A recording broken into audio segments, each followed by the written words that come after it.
मैंने आपको आज 3 कहानियाँ रिकॉर्ड कराई हैं, आपको आराम से मिलेंगी। मैंने नाम चेंज कर दिया है। पहले मैंने सोचा था stories by Suman Sinha series of stories. अभी मैंने बोला है मैं इसका नाम बदलने जा रहा हूँ स्टोरीज़ बाय सुमन सिन्हा, ताकि आप जब स्टोरी डालें तो आपको ये स्टोरीज़ भी आपके यूट्यूब पे मिल जाएं आपको। ठीक है ना। अब एक स्टोरी सुनाता हूँ आपको, एक गुरु और शिष्य के बारे में। एक आदमी था, उसने अपने गांव में बहुत चीज़ों को पढ़ा लिखा समझा। फिर उसको लगा कि मेरे पास अगर एक गुरु होते तो मैं बहुत कुछ सीख सकता था, लेकिन उसको समझ में नहीं आया कि गुरु कहाँ मिलेंगे। तो अपने गांव को छोड़कर वो बाहर निकल गया। गांव के बाहर 2-3 किलोमीटर जाने के बाद उसने देखा एक पेड़ के नीचे एक बूढ़ा आदमी बैठा हुआ है। तो उन्होंने जाकर उस आदमी को बोला कि मैं अपने गांव से निकला हूं एक गुरु की तलाश में। मुझे एक सच्चा ईमानदार गुरु चाहिए जो मुझे जीवन में कुछ दे और मैं उसके ज्ञान से कुछ हासिल कर सकूं। उस व्यक्ति ने कहा तुम ऐसा करो, यहाँ से जो सड़क जा रही है दाहिने तरफ, उस पर चले जाओ और उसको पकड़ के चलते जाओ चलते जाओ चलते जाओ। उस आदमी ने कहा ठीक है, लेकिन जाने के पहले मुझे बता दीजिए कि वो दिखते कैसे होंगे, ताकि मैं उनको पहचानूंगा कैसे। तो उस व्यक्ति ने बताया उनकी नाक ऐसी होगी, कान ऐसे होंगे, आँख ऐसी होगी, बाल ऐसे होंगे और वो पेड़ के नीचे बैठे होंगे वगैरह वगैरह वगैरह, और तुम उनको देख के पहचान जाओगे।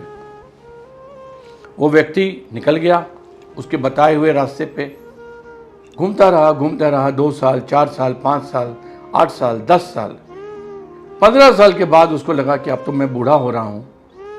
लगता है वो व्यक्ति मुझे जानता नहीं था, बस उसने यूं ही बता दिया और मैं उसके बहकावे में आ गया और मैं 15 साल से भटक रहा हूँ और मुझे मेरे गुरु का दर्शन नहीं हुआ। तो चलूँ अपने गांव आता हूँ, गांव जाता हूँ और देखता हूँ वहाँ क्या मिलता है। अब तो उम्र हो गई, क्या फ़ायदा और भटकने से। फिर वो अपने गांव के रास्ते में आने लगा। गांव से जब वो 2-4-5 किलोमीटर दूर था तो उसको एक पेड़ दिखा। तो उसको लगा अरे उस आदमी ने तो कुछ ऐसा ही कहा था, ऐसा ही एक पेड़ होगा। तो वो थोड़ा लपक के चलने लगा। जब उस पेड़ के नीचे पास पहुंचा तो उसने देखा उस पेड़ के नीचे तो एक आदमी बैठा हुआ है। अब वो और अचंभित हुआ, अरे इसी तरह के पेड़ के नीचे एक इसी तरह के आदमी के बारे में तो उन्होंने कहा था। वो और पास आया तो उसने देखा अरे इसकी आंखें तो बिल्कुल, इनकी आंखें तो उसी तरह की हैं जैसा उस व्यक्ति ने बताया था। इनकी शक्ल तो बिल्कुल वैसे ही है जैसा उस व्यक्ति ने बताया था। इसके कान बिल्कुल वैसे ही हैं, इनके वस्त्र बिल्कुल वैसे ही हैं। तो फिर तो मैं तो बिना वजह भटक रहा था ना। तो फिर वो उनके पास गया, उनके चरणों में बैठ गया और उसने कहा कि आप ही तो मेरे गुरु हैं जिनको मैं इतने सालों से ढूंढ रहा हूं। और जब गांव से मिला था तो आप ही के पास तो आया था। तो आपने उस दिन अगर बता दिया होता कि आप ही मेरे गुरु हैं तो आपने मुझे क्यों नहीं बताया।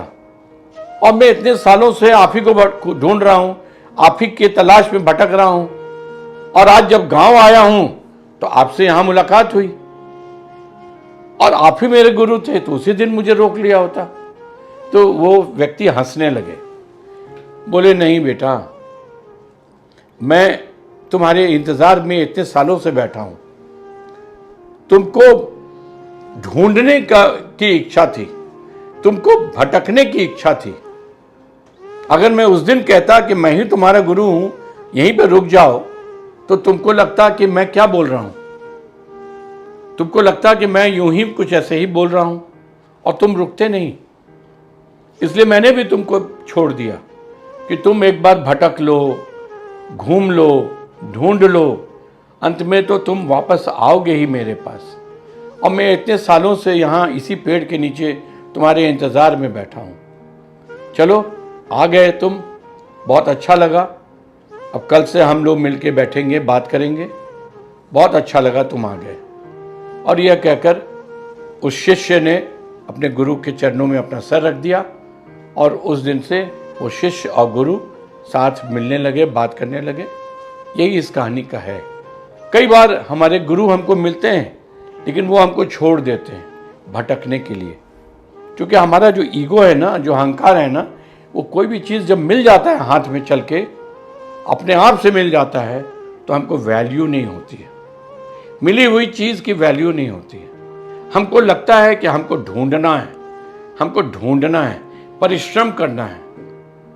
ईश्वर परिश्रम से नहीं मिलते हैं, ईश्वर श्रद्धा और भाव से मिलते हैं। लेकिन हमारी परेशानी क्या है? हमारे अहंकार हमको बोलता है नहीं, ऐसा नहीं है, हमको ढूंढना है, परिश्रम करना है। और परिश्रम कर करके हम थकते रहते हैं और हमारे गुरु से हम वंचित रह जाते हैं। आज की कहानी का इशारा जो है वो इतना ही है। अब आप इस कहानी से क्या समझेंगे ये आपके ऊपर मैं छोड़ता हूँ। गुरु आपके जीवन में चल के आते हैं, जैसे हम खोजते हैं गुरु को, गुरु भी हमारी तलाश में इंतजार करते हैं।